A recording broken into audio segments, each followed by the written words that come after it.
where it's a pen tool, we can generate the different shapes by using the pen tool.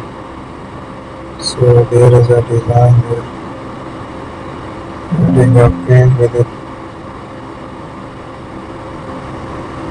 So we have to make it more attractive.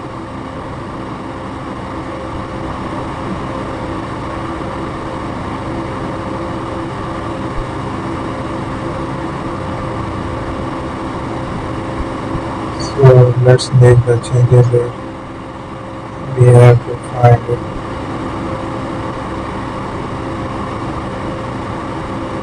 Thank you for watching the video.